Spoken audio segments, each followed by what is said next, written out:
আজকে কিছু টাকার দরকার ছিল, কিন্তু কোথায় পাবো দেখি কারোর থেকে যদি কিছু টাকা ধার নিতে পারি। আর এই সংসারের চাপ ভালো লাগে না, কিভাবে কাটবে এই জীবন? আরে ওটাকে যেন বসে আছে, ওখানে যাক, ভালোই হলো গিয়ে দেখি যদি কিছু টাকা ধার নিতে পারি।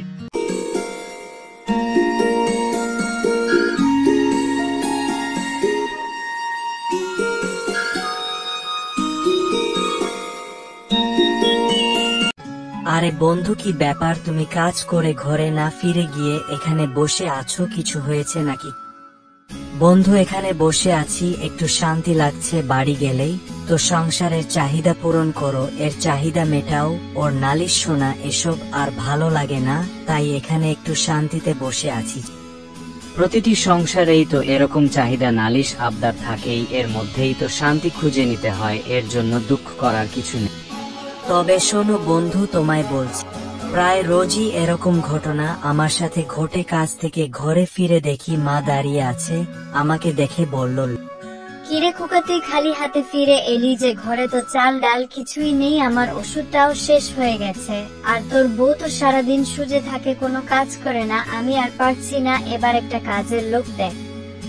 আমি আর কিছু বললাম না, চলে গেলাম। ঘরে গিয়ে দেখি বউ বসে আছে, আমাকে দেখে উঠে দাঁড়ালো, তারপর বলল, তোমাকে না বলেছিলাম একটা সোনার হার দিতে, কবে দেবে আমাকে সোনার হার? আর তোমার মায়ের ওই খেচ খেচ আর আমার ভালো লাগে না, তোমার মাকে একটু চুপ থাকতে বলো। আমি আর কিছু বললাম না, ওই বাড়িতে আমার আর কোন টিকলো না, তাই এখানে এসে বসে আছি, একটু শান্তি লাগছে।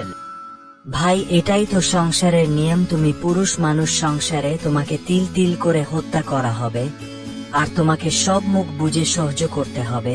এটাই তো সংসারে পুরুষ মানুষের ধর্ম, যে এই ধর্ম পালন করতে পারে সেই হলো আসল পুরুষ। সংসারে পুরুষ মানুষ সত্যি খুব অসহায়, সারাদিন হাড় ভাঙ্গা পরিশ্রম করে সবার চাহিদা মেটানোর জন্য, তবু দিন শেষে সেই পুরুষকেই শুনতে হয় তুমি কি করেছ। ভিডিওটা ভালো লাগলে লাইক, কমেন্ট, শেয়ার করো। চ্যানেল এ নতুন হলে চ্যানেলটা সাবস্ক্রাইব করে দিও।